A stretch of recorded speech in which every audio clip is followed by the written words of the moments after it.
আমার নাম বিশ্বজিৎ। বিশ্বজিৎ, বয়স কত? 29 বছর হবে। আচ্ছা, কোন জেলায় জন্মগ্রহণ করেছেন? আমার নারায়ণগঞ্জ জেলায় রূপগঞ্জ থানায় এবং গুতিয়াবো গ্রামে আমার জন্ম। ওখানেই আছেন এখন নাকি অন্য কোথাও? ওখানেই 2,500 আছি। 2,500 আছেন, মানে নারায়ণগঞ্জে আছেন। হ্যাঁ, ঠিক আছে, শুরু করেন। প্রথমে ব্যাকগ্রাউন্ড একটু শুনি। আমার জন্ম যে গুতিয়াবো গ্রামেই, মধ্যবিত্ত ফ্যামিলির ফলাই ছেলে আমি। আমার বাবা একটা বেসরকারি জুট মিলে জব করতো। আচ্ছা, আপনার যেভাবে কথা বলেন আপনি বন্ধুদের সঙ্গে, এই যে পোলা বলতে গিয়ে ছেলে বললেন, এটা আপনার কারেকশন করার দরকার নেই। আপনি যেভাবে বন্ধুদের সাথে কথা বলেন প্রত্যেকটা ভাষাই আমার কাছে খুব প্রিয়, সুতরাং ওইভাবেই কথা বলতে পারেন, কোনো সমস্যা নেই। আচ্ছা, হ্যাঁ বলেন। গুতিয়াবো গ্রামে জন্ম, যখন আমাদের আর্থিক অবস্থা খুবই খারাপ। আর বাবা কি করতো? আমার বাবা বেসরকারি জুট মিলে থেকে চাকরি করতো। আচ্ছা আচ্ছা। তার স্যালারি খুব কম ছিল। আমার মা অনেকেই পরিশ্রম করতো আমাদের। কয় ভাই বোন ছিলেন? আমরা 3টা ভাই ছিলাম। আপনি বড় সবার? না, আমি মাঝারও, আমার ছোট আরেকজন আছে। আচ্ছা আচ্ছা। তারপর এই বেসরকারি স্কুলেই আমার ভর্তি হয়। কোনো মতো ক্লাস 5 পর্যন্ত লেখাপড়া করি। জি। তখন আমার মার অসুস্থ হয়ে যায়। আমার মা আচ্ছা, অসুস্থ হওয়ার পরে আমার মাকে অনেক চিকিৎসা করা হয়। আমার বাবাই অনেক জায়গায় দৌড়াদৌড়ি করে নিয়ে, দৌড়াদৌড়ি করার পরে মানে কোনো তার রোগই ধরা পড়ে না। আচ্ছা, ধরা পড়ে না। অনেক করার পরে ঢাকা অনেকবার আনছে, ওরা বলছে কলেজ মেডিকেল থেকে অপারেশন করবে, তারপর অপারেশন করে নাই তারা। না করাতে ফেরত দিয়ে রিলিজ করে দিয়েছে। তারপর ওরা বললো ওখান থেকে মিরপুর হসপিটাল নিয়ে যেতে। আচ্ছা, হসপিটালে নিয়ে যাওয়ার পর হসপিটালে অপারেশনের ডেট দিল, অপারেশন করে না তারা, তারপর রিলিজ দিয়ে দিল। আমার মা অনেক দিন পরে 1 বছর 1.5 বছরের মতো অনেক ভুগছে। ভোগার পরে লাস্ট ফিনিশিং এ ডাক্তার নিয়ে আসলো, পরে বললো তার পায়খানা রাস্তার মধ্যে ব্লাড ক্যান্সার হয়েছে। তার কোনো আর বাঁচার কোনো আমাদের হাতের কোনো নেই গেছে বাইরে। আমি অনেক দিন বনাদি চিকিৎসা করলো, অনেক ডাক্তার দেখালো, ভালো হয়নি। অনেক দিন পরায় ভুগলো আমার মা। তারপর ক্লাস 5 পর্যন্ত লেখাপড়া করার পরে আমার মা মারা যায়। 6 ভর্তি হতে পারিনি আমি। আচ্ছা, তখন আমার বাবা আবার বিয়ে করে। মানে মারা যাওয়ার কিছুদিনের মধ্যে বিয়ে করে ফেলে? হ্যাঁ, এই 5-6 মাস যাওয়ার পরে বিয়ে করে। আচ্ছা আচ্ছা। বিয়ে করার পরেই আমরা যেমন থাকতাম গুতিয়াবো গ্রামে, তখন বিয়ে করার 2-3 মাস পরেই আমার বাবাকে ওই জায়গাতে নিয়ে আমাদের বাড়িতে চলে আসবে, 2,500 চলে আসবে। পরে 2,500 আসার পর আমার মা বাড়ি আবার ওই যে গুতিয়াবো গ্রামেই। জি। তারা বলছে থাকি না। পরে আমার মা বাবা যে তখন কাজ কাম করি না, আমার বড় ভাই কাজ করে, আমি আমার ছোট ভাই কাজ করি না। বাবা যেখানে যায় সেখানে চলে যাবো আমরা। আচ্ছা। বাবা নিয়ে আসলো 2,500 থাকলাম। তখন লেখাপড়ার স্কুলে ভর্তি করে নাই। অনেক দিনই পরে 5-6 মাস ঘুরলাম। তারপরে আমার বাবা অনেক সময় বিরক্ত হয়ে যায় আমার মার অশান্তিতে। মানে সৎ মায়ের? হ্যাঁ। কি অশান্তি করতো? অশান্তি, আমি এত বড় হয়ে গেছি গা, কাজ কাম করি না, কাজে যাই না, আমরা বাড়তে ইনকাম নাই, সঙ্গে সাথে কষ্ট হয়, এরকমই করতে পরে আমার ভাই অনেক সময় বিরক্ত হয়ে পরে আমার চাকরিতে নিয়ে যায় নারায়ণগঞ্জ। আমার বড় ভাই চাকরি করে মিষ্টির দোকানে। তখন আমার বড় ভাইয়ের সাথে নিয়ে দিয়ে আসে আমাকে। আচ্ছা। দিয়ে আসলার পরে আমি ওপরে 2-3 দিন থেকে আবার চলে আসছি। আমি থাকি না, কান্নাকাটি করি। বড় ভাই আবার মারতে আমার নিয়ে আসলো 2,500 থেকে আবার 2-1 দিন নিলাম, আবার দিয়ে এরকম অশান্তি। পরে আমার সৎ মা একদিন 2-3 মাস যাওয়ার পরে বলে, তোর ভাত আমার ডেগো হবে না, আমার তোর ভাত ডেগো আমি জানতাম না, আমি যদি তোর ভাত রাঙি তোর ভাত দিব কুত্তারে খেতে দিব। এটা কে বলেছে? আমার সৎ মা আপনাকে বলেছে? হ্যাঁ। আচ্ছা। তোর ভাতরা আমি আর আমার ডেগে রানলো, কুত্তারে দিলাম, তোরা খাওয়াইতাম না। তখন পরে আমার বুয়া ছিল, আমার ঠাকুমা ছিল, ঠাকুমায় অনেক কান্নাকাটি করলো সবাই। পরে আবার আমার বাবার কথা শুই না, আমার আবার নারায়ণগঞ্জে নিয়ে আসলো মারতে। পরে আর নারায়ণগঞ্জে আমি চাকরিতে লেগে গেলাম। তখন এই কাজ করতেছি নারায়ণগঞ্জে। তখন আমার বড় ভাইয়ের সাথে আমি গ্লাস বয়ের ডিউটি করি, গ্লাস বয়ে চাকরি করি মিষ্টির দোকানে। চাকরি করতে প্রায় 5-6 মাস পর্যন্ত আমি বাড়িতে আর যাই না। তখন বেতন মতন দেয় না, আমি বাড়িতে যাই না, আমি রাগ করছি বাড়িতে আর যাবো না। পরে 6 মাস পরে আমার মামা মারা গেল। মামা মারা যাওয়ার পরে আমার বড় ভাই আমাকে এই যে গুতিয়াবো গ্রামে নিয়ে আসলো। মামা মারা যাওয়ার পরও আমাকে নিয়ে আসলে আমার যে অনুষ্ঠান হয় সেই অনুষ্ঠানে নিয়ে আসছে। পরে আর আমি বাড়িতে যাই নাই, মা দেখতে যাই নাই। আমি আবার নারায়ণগঞ্জ চলে গেলাম চাকরিতে। পরে অন থেকে প্রায় 1 বছর পরে আবার আমি 2,500 গ্রামে আসি। আচ্ছা। আসার পরে আমার মা অনেক কিছু আদর মদর করে। তখন আমি আবার ঘরে যাই না, আরেক ঘরে থাকি, আরেক ঘরে খাওয়া দাওয়া করি। জি। যখন টাকা ইনকাম করতে পারি তখন আমার আদর করে এরপরে আমার বাবা অনেক কিছু বলে। পরে আমি আর আমার মার সাথে কথা বলি না, প্রায় অনেক দিন, প্রায় 2-3 বছর এরকম কথা বলি না। পরে আমার বাবার একদিন হঠাৎ করে একদিন অসুখ হয়। তখন আমি নারায়ণগঞ্জ থেকে আবার আসা বাবারে 2-3 হাজার টাকা দিয়ে আবার চলে যাই। এরকম ভাবেই চলতেছে আমার জীবন। তারপর ওখানে আপনি কিসের কাজ করতেন? একটা মিষ্টির দোকানে চাকরি করতাম আমি। আচ্ছা, মিষ্টির দোকানে কিসের কাজ ছিল? এই গ্লাস বয়ে পানি দিতাম বা প্লেট দিতাম প্রথম অবস্থায়। আচ্ছা আচ্ছা, ওকে, ঠিক আছে। হ্যাঁ। তারপর অনেকদিন হয়ে গেল যে একটু কাজ টাজ শিখলাম, পরোটা মোটা বানাতে শিখলাম, তখন আমার বেতন ধরা হইলো, 1200 টাকার মতো বেতন ধরা হইলো। তখন আমি মোটামুটি বাড়িতে যাই না, টাকা পয়সা দিই না, এরা চলতেছে পরে এরকম ভাবে যাইতেছে আমার জীবন। ঠিক আছে, তো এক সময় পরে আবার হঠাৎ করে একদিন 2-3 বছর পরে চাকরি ছেড়া আর আজ চলে আসি। আচ্ছা, চলে আসি এমনই বছর দিয়ে আবার এই ঘুরি গাড়ি কাম কাজ করি না, আমি বাড়িতে খাই না, আমার ঘরে খাই না, আরেক ঘরে খাই, এরকম ভাবে যাইতেছে। পরে আবার 2-3 বছর পরে অনেক বকাবাজি করে, দেখে পরে এলাকা থেকে মানুষের খারাপ মন্দ বলে, খারাপ বলে। তারপরে আবার নারায়ণগঞ্জে চলে যাই, তখন পুরো এই পটামোটালি আবার এমন 2004-এর বন্যাতে, 2000-এর বন্যার পরে কি করি না, 2-3 মাস চাকরি করে আবার চলে আসি, এমনি ঘুরি গাড়ি খালি, কোনো টাকার কোনো আয় উন্নতি নেই, কামাই করি আইয়া যে কয়টা আনি খরচা করে আবার চলে যাই। আচ্ছা, কোনো আয় ব্যয় কিছুই নেই। তারপরে কিছুদিন পরে বাড়িতে আসলো, পরে আমার সৎ মা বাড়িতে থাকে না, চলে যায়। পরে খাইতে হয়তো কতদিন পরের বাড়িতে খাবো আসা। আচ্ছা, পরে আমার বড় ভাইরে বলি, আপনি বিয়া করেন, বিয়া করলে আমরা তাই দুয়া খাইতে পারবো, রান্না বান্না দিলে। পরে অনেকদিন দেখা আমাকে পড়া পরে আমার বড় ভাইকে আমি ওই দেখে শুনি না বিয়ে মেয়ে ঠিক করলাম। ঠিক করার পরে বড় ভাইয়ের বিয়ে শাদী হইলো। হওয়ার পরে দেখি আমার বাইর বউ বদি এরকমই করে, আইসা বাইর খাইতে মাইতে পারি না, মানে সৎমাও যেরকম ভাইয়ের বউ সেরকমই এরকমই করে। লেখাপড়া তো হয়নি, ক্লাস 5 পর্যন্ত লেখাপড়া হয়েছিল, তারপর লেখাপড়া করিনি, এরকমই করে। নিজের টাকা পয়সা ভাঙ্গা বিয়ে শাদী করাইলাম, বাইরের বউ এরকমই করে। পরে কি করবো, পরে আবার এরকম চলে যাচ্ছি নারায়ণগঞ্জে, চাকরি মাকরি করি, এই ঘুরি গাড়ি আবার আবার কদিন থেকে চলে যাই, এরকমই চলতেছে আমার জীবন। তখন আবার এমন বাজে নেশা মাশা করি না, কিছু জুয়া টুয়া খেলি না, যা কামাই করি বন্ধু বান্ধব নিয়ে খরচ মরচ করে শেষ করে জায়গা। হঠাৎ করে পরে বড় ভাইয়ের বিয়ে করলাম, এরকম অবস্থায়। পরে বড় ভাই বললাম, কি ভাই তোর বিয়ে করলাম যে সুখের লেগে, সেই সুখ হইতেও নাই, আইসা দুয়া খাইতেও পারি না ভাই, চাকরি মাকরি করে কি অবস্থা। পরে বড় ভাই বলে, তুইও বিয়ে করলা তাহলে? আমি কই, আমি যদি আমার বিয়ে করলে তো মানুষের বলবো কি আমারে, আমরা আছেন, আমরা যদি আমার বয়স সাথে বিয়ে করি করবো, আমার তো আর বয়স হয় নাই এখনো, আমি বিয়ের সাথে কি করবো। এরকম ওই ভাই ঝগড়া ঝাড়ি অশান্তি চলতেই আছে। পরে আমার ছোট ভাইও চাকরি মাকরি কিছু করে না, তারও লেখাপড়া হয় না, ছোট ভাইয়ের লেখাপড়া হয়নি। জি, তারপর এরকম চলতেছে। পরে আমি যে কোনোভাবে এমন করতেছি মরতেছি চলতেছে। আমি একটা আমার পাশাপাশি এই রূপগঞ্জ থানার মধ্যে আমার একটু মেয়ের সাথে সম্পর্ক হয়। আচ্ছা, সম্পর্ক করার পরে পরে পরে আমার সম্পর্ক করি, আমার নিজের বিয়ে আমি নিজেই করি, কোড মিস করে বিয়ে করে ফেলেন মেয়েটাকে। হ্যাঁ, পরে 6 মাস বা 1 বছর যাওয়ার পরে আমি মেয়েটাকে বিয়ে করি। আচ্ছা, তাদের সম্পর্ক কথা আমি বলছিলাম বাড়িতে, পরে এরা সম্বন্ধ আসা যাওয়া করে, কিন্তু হয় না, আমার বাবা মা রাজি হয় না জায়গায় বিয়ে করাইবো আমার। আচ্ছা আচ্ছা, বাবা মা নয় তো, তখন তো বাবাও নাই মাও নাই? না, বাবা আছে, আমার বাবা আছে, কিন্তু মা মারা গেছে। বাবা এখনো আছে। ও আচ্ছা আচ্ছা, আলহামদুলিল্লাহ। হ্যাঁ, তারপর পরে বাবা রাজি হয় না জায়গায় বিয়ে করাইবো না, বলে ওরা আমাদের ছোট জাত, মানে ওরা শিল সম্প্রদায়, বিয়ে করাইবো না। তো আমার সম্পর্ক আছেই, সম্পর্ক চলতেছেই। পরে হঠাৎ করে আমি একদিন আমার নিজেই বিয়ে করে ফেলছি আমি। আচ্ছা, নারায়ণগঞ্জে কোঠায় এসে বিয়ে করে ফেলছি। আচ্ছা, বাইরে জানাই নাই বিয়ে যে করছি আমি, যাইতেছে। পরে অনেকদিন মানুষের আস্তে আস্তে শোনা গানা ওই কাছেই বিয়ে শাদী করে ফেলছি, মানুষের জানতেছে। পরে অনেক সময় অনেক কথা বলতেছে বাপ মারে। পরে যে সৎমা আছে, পরে এই সৎমাই আবার আমার বাবাকে বললা আবার একটা অনুষ্ঠানের সিস্টেম করলো। বিয়ে যখন করে হয়েছে, তো আর আমাদের সম্প্রদায় তো হারানো যাবে না, এটা আনতেই হবে। আনলো, পরে অনেক অনুষ্ঠান করলো, আলাদা করলো, অনেক কিছু হইলো। পরে অনুষ্ঠান করার পরে, বিয়ে শাদী করার পরে আমাদের বাড়িতে অনুষ্ঠান হইলো। অনুষ্ঠান হওয়ার পরে আর আসলে এমনি মোটামুটি ভালোই। পরে আমরা একসাথে মিলে গেছি। আমার সৎমা যেমন ব্যবহার করতো না, আর এরকম ব্যবহার করে না আমার সাথে। আচ্ছা, করে না। তারপর চলতেছে। পরে এরকমই আবার সংসারে অশান্তি এবার একটা সৃষ্টি হয়ে গেছে। আমার মা গেছে, মা যায় বাপের বাড়ি, আমার বাইর বউ যায় বাপের বাড়িতে, আমার ওয়াইফ তো আমি যাইতে দিই না তার বাপের বাড়িতে। আমি তুমি গেলে গা বাড়ি দেখবো কেন, কেটা কাটবো, হ্যাঁ না যাইতে টাকা, তুমি যদি যাও গা, তাই একই অবস্থা চললো।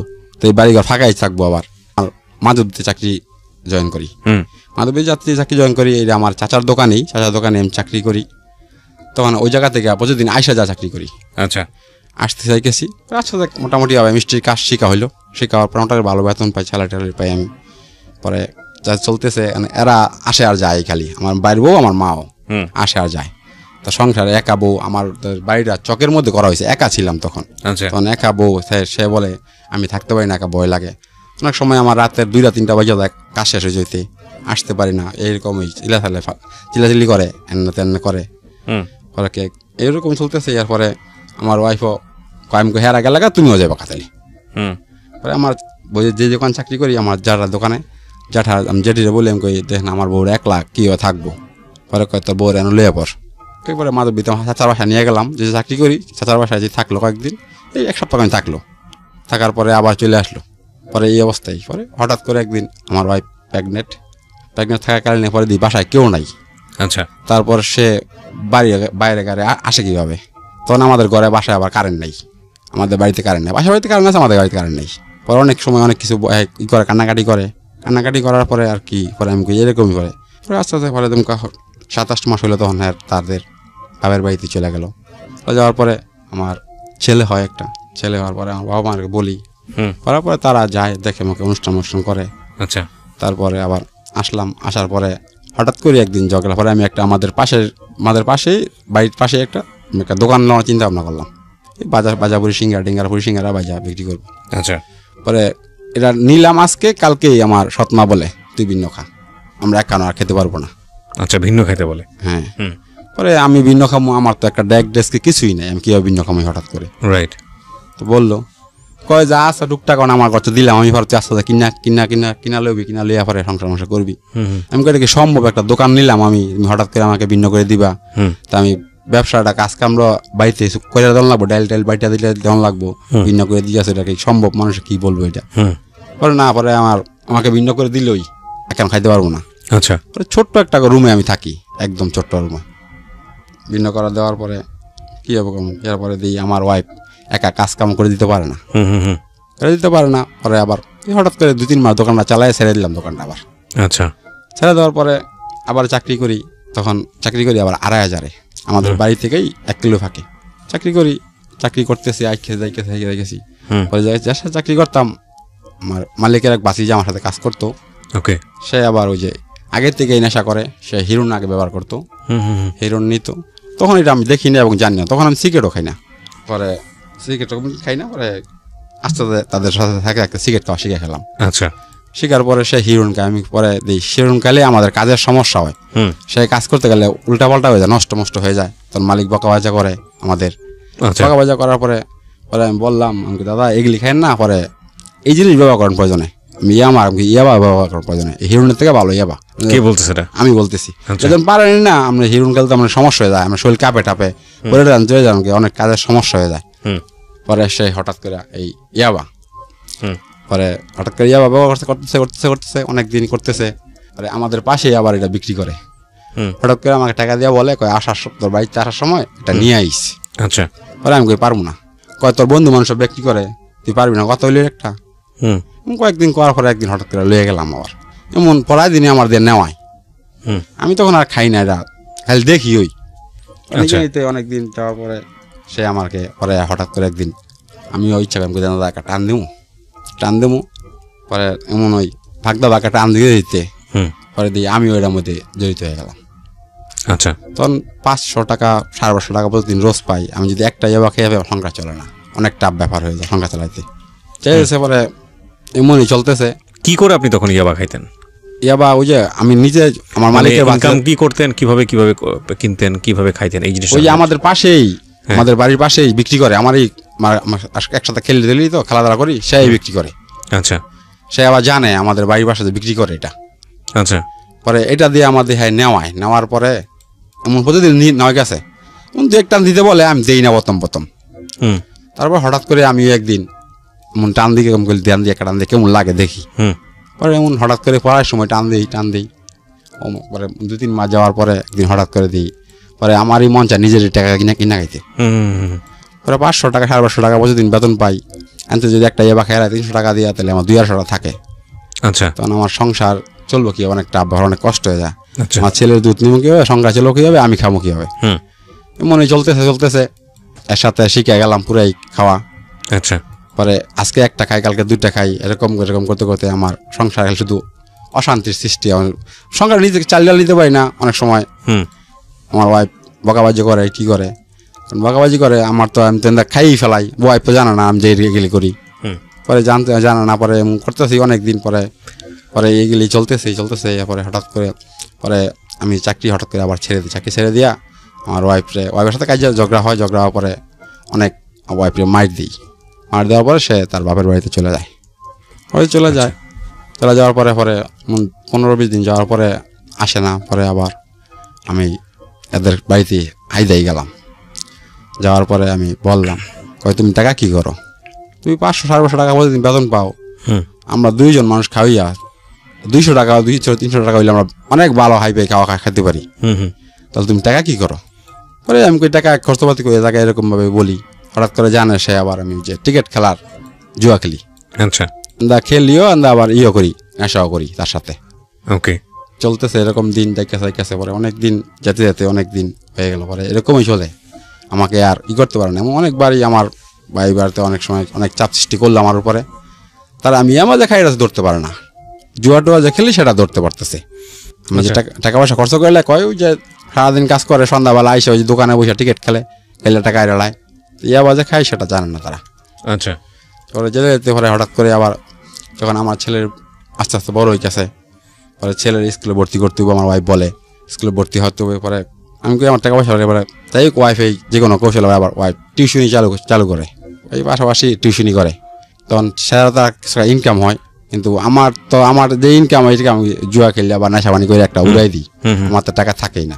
বলতেছে পরে আমার ছেলেরে 3 টাকা নিয়ে স্কুলে ভর্তি করলো, আমাদের পাশেই নার্সারিতে ভর্তি করলো। ভর্তি করার পরে চলতেছে, আমার ছেলের মাথার ব্রেনটা ভালো, সে পরীক্ষা টরীক্ষা দিয়ে প্রথম এই প্লে থেকে নার্সারি উঠে প্রথম স্থান অধিকার করেই সে পাশ করে প্রথম স্থান অধিকার করেই নার্সারিতে ওঠে, প্লে থেকে নার্সারিতে ওঠে। পরে বলতেছে এরকম। পরে আমি একদিন হঠাৎ করে বললাম, আমাকে আমার একটা ব্যবসা দিয়ে দাও, টাকা পয়সা দেওয়া আমার আবার বাউ করে। আমার বলে কইতে আমি টাকা দেবো, আমাদের টাকা কইতে, টাকা থাকলে তুমি কামাই করো, তোমার থাকতেই পারে।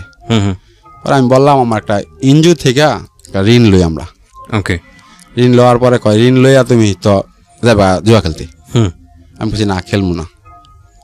হঠাৎ করে আনছে, ওই টাকা উঠাই দিছে। উঠানোর পরে প্রথম 15,000 টাকা উঠাইছি আমার থেকে। আবার ওই যে জুয়া খেলে ঋণ হয়েছি, 15,000 টাকা উঠানোর পরে আমার ওয়াইফটা পাড়াই দিলাম, টাকা আমি রেখে দিলাম। ওই আমাদের টাকা পয়সা কেউ পানা, ওই যে জুয়াটা খেললাম, পানা টানা আছে, আমার টাকা আর বাইক নিয়ে আসতে পারি না, 15,000 হ্যাঁ শেষ। আচ্ছা, পরে রাত্রে আসলাম, পরে ওয়াইফ বললো টাকা কই?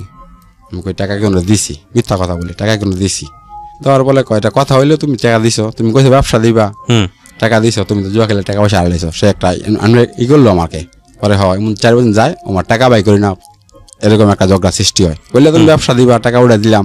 পরে আস্তে আস্তে কিস্তি মিস্তি আবার আমি দিই, তোমার কিস্তি দেওয়া লাগবো না, আমি কিস্তি দিব, আমি যখন খরচ করে টাকা কিস্তি দিব। এটা তো কোনো কথা না, তুমি টাকা উঠে ব্যবসা করবো একটা, তুমি কি জুয়া খেললে টাকা হারাইছো, এখন যুক্তি এলো, এমনই ঝগড়াঝাটি হয়। পরে এরকম ঝগড়া চলতেছে, চলার পরে আমি কাজ কাম করি না, আবার নেশার জগতে জড়িত হয়ে গেছি, জুয়া টুয়া খেলি। পরে অনেকটা আবার আশেপাশে ঋণ হয়ে গেলাম, 50,000 টাকা ঋণ হয়ে গেলাম। আচ্ছা, পরে হঠাৎ করে পরে আমার যাই হোক টিরা কাটাইলো। পরে কইলো তুমি নেশা মাশা এই জুয়াটা খেলো না। ঠিক আছে, খেলবো না। পরে 1-1.5 বছরে আবার এই চাকরি কইরা 600-700 টাকা বেতন পাই, আস্তে আস্তে বাড়তে তখন আর জুয়া খেলি না, টাকা দিতেছি, তখন ইয়াবাও খাই না। কতদিন, অনেকদিন বদ্ধ ছিল। আচ্ছা, ঋণ টিন দেওয়ার পরে আবার এরকম হঠাৎ করে বললাম, এইভাবে একটা আমার ঋণ উঠাই দাও, আমি ঠিকই একটা ব্যবসা করবো। তারপরে আমার 30,000 টাকা ঋণ উঠাই দেয়। 30,000 টাকা ঋণ উঠা দেওয়ার পরে 30,000 টাকা কিছু মাল সামানা কিনলাম, এই কড়াই টড়াই আনলাম। কড়াই আনার পরে আমার একটা ফ্রিজও লাগবে, ফ্রিজ ছাড়া ব্যবসা হবে না আমার। আচ্ছা, স্টিমারে ফ্রিজ লাগবেই, ফ্রিজ ছাড়া ব্যবসা হবে না। তখন আর দোকান নেই, আমার বাড়িতেই কারখানা একটা তৈরি করলাম। আচ্ছা, এই কড়াই টড়াই কিনে আই না তৈরি করলাম, একটা ফ্রিজ আনলাম। ফ্রিজ আনার পরে আমার থেকে 3-3.5 টাকা আছেই, দুধ কিনবো কি দেয় আর চিনি কিনবো কি দেয়, আমি একটা কষ্টের মধ্যে ফেলে গেলাম। তাই হোক পরে আমার 2-1 হেল্প করে চিনি টিনি বাকি দিয়েছে, 2-9 টাকা কিনছি। কেনার পরে আমি একটা ব্যবসা বাণিজ্য করলাম, মোটামুটি আমার ভালো মাল তৈরি করলাম। আজকে বানাইলাম, বললাম এরকম দোকানে, হ্যাঁ আমার তো কিনে নিয়ে মিষ্টি বেচবো। আচ্ছা, পরে বানাইলে পরে প্রতিদিন মোটামুটি ভালোই ছেল। আজকে যা বানাই কালকে সব বিক্রি হয়ে যায়, বাড়ি থেকে এসে নিয়ে যায়, আমার নিয়ে ধারা দোকানে বেচে। পরে অনেক দিন চলতে মোটামুটি ভালো আমার সেল হয়ে গেছে। আস্তে আস্তে আমার কাছে টাকা অনেকই মোটামুটি আসতেছে। তখন আবার আমি জুয়া খেলি না, নেশা করি না, সব ছেড়ে দিছি, একদম ভালো প্রসেসের। পরে আমার ওয়াইফ আমার সাথে পরিশ্রম করতেছে। পরে আবার একটা আমি কারিগর নিলাম, আমার মতো একটা লোক নিলাম, নেওয়ার পরে কাজকর্ম করতেছে। প্রায় 5-6 মাসের ভিতরে মোটামুটি আমি ভালো ক্যাশ ক্যাপিটাল 2-3 লাখ টাকা ক্যাশ হয়ে গেছে আমার হাতে। জুয়া টুয়া খেলি না। পরে আমি ব্যাংকে অ্যাকাউন্ট খুললাম, অ্যাকাউন্ট করার পরে ব্যাংকে রাখলাম। পরে হঠাৎ করে আমার ওয়াইফে আমার ওই যে ব্যাংকে যে টাকা রাখলাম, এক চান্সে 3 লাখ টাকা আমি জমা দিলাম ব্যাংকে, অ্যাকাউন্ট খুললাম।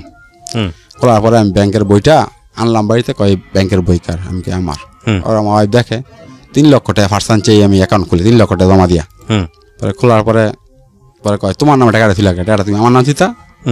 আমি কই কে, আমি কোনো আর এখন নেশা বাণিজ্য জুয়া খেলি, আমি তো একদম ভালো দেখো না, ব্যবসা তার কিছু বুঝি না। প্রতিদিন এরকম সকালে রাতের 12টা পর্যন্ত কাজ করতেই থাকি। করতে করতে মোটামুটি চলতেছে আমার জীবন। চলার ক্ষেত্রে পরে প্রায় এমন প্রতি মাসে 20,000 10,000 টাকা তুইকেছি ব্যাংকে, তুইকেছি। পরে বলতেছে আমি যে জায়গায় থাকি আমাদের জায়গাটা অল্প একবারে, আমি কারখানা যে জায়গায় খুলছি এই জায়গাটা আমার চাচার জায়গা। চাচায় কয় এখন প্রায় 1 বছরের মতো সময় চাচা কয় এখন বাবা ঘর তো উঠেছো তো কদিন করছো জানো, তুই একটা কাকা আমার কিনে নিলো। আচ্ছা, কিনে নিলো। আমি কাকা আর কয়েক দিন যাক কিছু টাকা পয়সা মানাই পরে একটা জায়গা কিনা কারখানা করলালো মনে। চলতে পরে মোটামুটি অনেক টাকা পয়সা পড়ায় এমন ব্যবসা চলতেছে। আমার ব্যবসা পুরো নাম ডাক হয়ে গেছে। পরে আমি একটা ব্যবসার মানে একটা মিষ্টির কার্টনের আমার দোকানের একটা নাম সিস্টেম করতে করছি।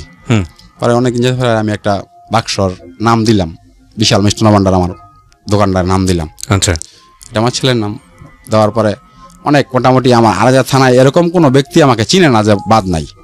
একদম ছোট থেকে একদম একটা আড়াইহাজার থানার অলিয়ে গলিয়ে সবাই আমার মিষ্টি সেরে গেছে এবং আমার নাম ডাক অনেক হয়ে গেছে। আচ্ছা, প্রচুর চলাচল আছে। মানে আমার প্রতিদ্বন্দ্বিতা ছিল এই আলামিন ডাকাতে, আলামিন মিষ্টি যাইতো, সে আলামিন মিষ্টি কার্টন করে বিক্রি করতো। আলামিন আমার রানিং এ আলামিন মিষ্টি আর ঢাকা থেকে যায় না 2,500, একদম বদ্ধ হয়ে গেছে। শুধু বিশাল মিষ্টি চলতেছে, 2,500 এরকম কোনো জায়গা নাই, অলিগলি নাই আমার মিষ্টি চলে না যে। পরে আস্তে আস্তে পরে আয়া থানা, পরে আস্তে আস্তে এই রূপগঞ্জ থানার দিকে আসতে শুরু করলো। অনেক বেচাকিনি আমার রানিং হয়ে গেল, সবাই অলিগে চিনা গেল, এত ভালো মিষ্টি এত কম রেটে বিক্রি করা হয়। আচ্ছা, পরে চলতেছে অনেক চলতেছে। পরে 2-4 জন কারিগর, পরে আমার পুরো আরো 2-3 জন কারিগর বাড়াইলাম। বাড়ানোর পরে অনেক কিছু অনেক বান্ডবাতে কিনলাম, কেনার পরে অনেক কিছু করলাম। পরে দেখতেছে আমার কাকা দেখতেছে অনেক আমি র্যাঙ্কিং উঠে গেছি, অনেক নাম ডাক হয়ে গেছে আমার ব্যবসা বাণিজ্য অনেক ভালো হয়েছে, চলতেছে। পরে হঠাৎ প্রায় আমার 8-10 লক্ষ টাকা, আমার 8-10 লাখ টাকা পরে ব্যাংকে জমা হয়ে গেছে। পরে আমার ওয়াইফ আসলো, পরে আইসা পরে দেখে প্রায় 10 লক্ষ টাকার মতো ব্যাংকে। কয় আল্লাহ তুমি একটা জায়গা টাকা কিনার পরে জায়গা কতদিন থাকবা কতদিন? আমি দেখি কিনবো, একটা ভালো জায়গা পাইয়া কিনবো, ছোট একটা ঘরে থাকি, মানুষের জায়গা কয়দিন কারখানা করে রাখবো আমি। পরে চলছে আমাকে দেখবো, পরে কিনবো করতে করতে এমন প্রায় আমার আরো 2-3 লাখ টাকা, প্রায় 12-13 লাখ টাকা হয়ে যায়। ব্যবসা চলতেছে হাই স্কুলে অনেক স্পিডে চলতে ব্যবসা চলতেছে। আমার মাল কোনো ইচ্ছে করতে পারে না, আজকে রাতে বানাই সকালে বিক্রি হয়ে যায়, এরকম চলতেছে। পরে হঠাৎ করে এমন ওই আগের যে জুয়া খেলার বন্ধু বান্ধবের সাথে আবার একটু যোগাযোগ হয়ে গেল। পরে দেখি কিনবো যোগাযোগ হতে পারে, আস্তে আবার জুয়া খেলাতে নেমে গেলাম। জুয়া খেলাতে নামার পরে দেখেছে এমন খেলা ধরি 5,000 10,000 টাকা, একদিন যায় 2 দিন যায়, মানে একদিন আসে 4-5 দিন হারি। আমার বউ ওয়াইফ জানে না আবার আমি যে টাকা উড়াই আছি, এটিএম কার্ড আমার থেকে, চেক বই আমার থেকে, আমি এটা বাইক আর রাখি নাই, এটা আমার কাছে আর পার্সোনালভাবে রাখছি আমি। এই কাছে উড়ে গেছি, এরকম ব্যবসা চলতেছে আমার হরদম। তো ব্যবসার দিকে তখন মন আস্তে আস্তে আমার গাম্ভীর জায়গা নষ্ট হইয়া। আচ্ছা, কারিগর দিয়ে করাই গেছি, কিন্তু কারিগররা দিয়ে প্রতিদিন আমার যে নাম ডাক মিষ্টির এরকম আস্তে মরতেছে। এটা আমি যেই কাজটা করি এই কাজটা আমার অনেক ভালো হয়, কিন্তু কারিগর দিয়ে করাইলে ওই খাওয়া দাওয়া করার জন্য, তাড়াতাড়ি বাইরে যাওয়ার জন্য কোনো মতো কইরা থিয়া জায়গা। তারপর আমার চলতেছে পরে এরকমই আমি আস্তে আস্তে পরে চলতেছে। পরে আস্তে আস্তে হঠাৎ করে শোনে আমার ওয়াইফ, দেখে আমার এটিএম কার্ড এবং আমার চেক বইয়ের দিয়ে খেলায়। চেক বই আবার আমি লিখতে পারি না, আমি যার চেক বই লেখাইতাম সে আবার ওই অল্প একটু জায়গা থাকে না, 1 লক্ষ টাকা উঠাইলে ওই অল্প একটু জায়গা 1 লক্ষ টাকা লেখা রাখতো, উঠাইয়া দিত। পরে এমন পরে 4-5 লক্ষ টাকার পাতা উঠে লেখে গেছে, লেখা পরে টাকাটা থাকতো যায়। পরে আমার ওয়াইফ দেখতো, দেখা বলতে এক ঘটকা দেখে বলে কয় তুমি এত টাকা থইলা, তুমি এত টাকা কে লেগে উড়াইলা বলতেছে। আমি এমনি উড়াইছি, ব্যবসা বাণিজ্য দরকার হয় উড়াইছি, আবার থুয়ে দেবো। আর ওয়াইফ কয় তুমি 5-6 লাখ টাকা উড়াইছো, দেখা গেছে চেক বইয়ের মধ্যে, তুমি এত টাকা কই থুয়ে দিবা? আবার আমার ওয়াইফ বলতেছে আমি কই থুয়ে দেবো মানে আমি আছে টাকা একজন দিছি, এরকম মিথ্যা কথা বলতেছি। কিন্তু আসলে যে আমি ওই যে সঙ্গে জুয়া খেলা আবার ধরে ফেলছি, এরকম চলতেছে। জুয়া খেলা চলতেছে, চলার পরে এমন একদিন যেতে 8 দিনই হারি। হারতে পরে একদিন হঠাৎ করে, যেমন আজকে তো হারতেন, তারপর খেলতেন কেন? খেলতাম ওই যে ওই টাকার লোভে যে যদি আসে যদি এরকম চলতেছে। আসে পরে দেখি এরকম চলতেছে, এবার এমন যাই আর আসে, এমন একদিন আসে 4 দিন যায়, এরকম লোভে পড়তে ব্যবসা চলতেছে, টুকটাক ব্যবসা করতেছে। আর আমি ব্যবসার দিকে মন না, আগে যে পরিশ্রমটা করতাম সকালে 12-1 পর্যন্ত পরিশ্রম করতাম, সেই পরিশ্রম আর আমি করি না। আমার ওয়াইফ দেখে সারাদিন পর বুঝতে পারে আমি জুয়া খেলায় পুরো লিপ্ত হয়ে গেছি। পরে টিকিট খেলা জুয়া খেলে তারপরে আবার তাস খেলার ধরলাম, তাস খেলতে যেতাম বন্ধু বান্ধবের সাথে। আচ্ছা, কাজ কাম ফালাইতে তাস খেলতে যেতাম। কারিগররা কোনো মতো করলে করছে, না করলে নাই। এমন মাল নষ্ট হয়েছে, কতদিন এমন চলতেছে আমার দিনকে দিন। মিষ্টির আবার নাম ডাকা আছে না, মিষ্টি দরকার প্রতিদিন 200 কেজি, জন্ম দিতে পারি 100 কেজি, এরকম হয়েছে। তারা দেখেছে আমি ব্যবসা বাণিজ্যের মনই দিই না, আমি চলতেছি মন্দিমুখী। মানে আমার টেনশন হলো যে আমার 8-10 লক্ষ টাকা 12 লক্ষ টাকা আমি জমাইলাম, টাকা কিনবো, সেই জায়গাতে আমার টাকা কমতেছে, আস্তে আস্তে বাড়ে না টাকা, টাকা বাড়বো, সে জায়গা বাড়ে না, আর কমতেছে। তারপর দেখি এরকমই চলতেছে। আমার ওয়াইফ অনেকেই আমার সাথে রাগারাগি করতেছে। করার পরে একদিন পরে আমার ছোট ভাই আমার সাথে চাপ সৃষ্টি করলো। চাপ সৃষ্টি করার পরে আমার ওয়াইফ ঝগড়া লাগলো এই টাকা পয়সা লইয়া। আমার ওয়াইফকে অনেক মার দিছি, মারতে তার একেবারে পানিতে ফেলাই ফেলেছি। অনেক সময় কথা বলতেছে, তারও তো পড়া নিয়ে আসছে, তোর টাকা আমার যেমন উঠে কী করলো, সেটা তো আমার সাথে পরিশ্রম করছে। মার দেওয়ার পরে আমার ওয়াইফ চলে গেছে তার বাপের বাড়িতে আমার ছেলের নিয়ে। পরে আমিও যাই না আনতে, পড়া 3-4 মাস হয়ে গেছে। আমি কাজ কাম করি, পরে অনেক রাইন্দা বাইরা কারিগরে খাওয়াবো না আমি খামো, যাইকাছে। পরে ওয়াইফ 3-4 মাস পরে আবার আমার ওয়াইফ আসলো, ইচ্ছা করে আসছে, দেখতেছে এই অবস্থা। আসার পরে আমার সুমন্দি নিয়ে আসছিল, সুমন্দির নিয়ে আসার সুমন্দির অনেক বকাবাজ্য করলাম। আমি কই আপনার বোন আমি লেদাম কা, আমার লাগতো না আপনার বোন, আমি যা করি আপনার বোনের খাওয়ান দরকার খাওয়ান, আমি জিজ্ঞাসি পড়ান দরকার পড়ান দিয়েছে, আমার বোনের কেউ তেলে দাম লাগেছে খাওয়ান টাউন আমি আনতাছি। পরে সুমন্দি বলতেছে এইটা তোর কথা না, তুমি যে এত টাকা পয়সা কামাই গেছো, টাকা পয়সা কই যাইতেছে গা, আমার বোনের তো এরা বুঝতেছে, তোমার বালার লেগে বলতেছে, তুমি যদি এরকম করো চলবো। পরে আমার মন্দিরে আমি বকাবাজি অনেক করলাম। সুমন দিয়ে আমার ওয়াইফটা রাইখা সুমন দিয়ে রাতেই চলে গেল। চলে যাওয়ার পরে আমার ওয়াইফটা আমার ঘরে জায়গা দিই না। পরে আমার ছেলেও কানাকাটি করতেছে, পরে আমি ছেলের আমার সাথে রাখছি কতক্ষণ, পরে ছেলেও থাকে না, ছেলে মার সাথে চলে যায়, মারানো যাবো কা। আমার ওয়াইফ বাইরে বই রয়েছে পরে পরে 12টা বাজে পরে আরেক ঘরে গিয়া আমি আর জায়গা দিই না, আমার ওয়াইফরে জায়গা দিই না। 12টা বাজে পরের দিন করাইছে, পরের দিন আবার ইচ্ছা মতো মারছি, মার দিছি খালি। আচ্ছা, মার দিছি। পরে অনেক কানাকাটি করে পরে আরেক ঘরে 2 দিন রইলো। পরে থাকতে পরে ছেলের ডাক খুঁজে করে মায়াডে আবার আসলো। আসার পরে আমার ওয়াইফের কথা বলতেছি, আবার আমাদের মিল হয়ে গেল, আগের দিন চলতেছে।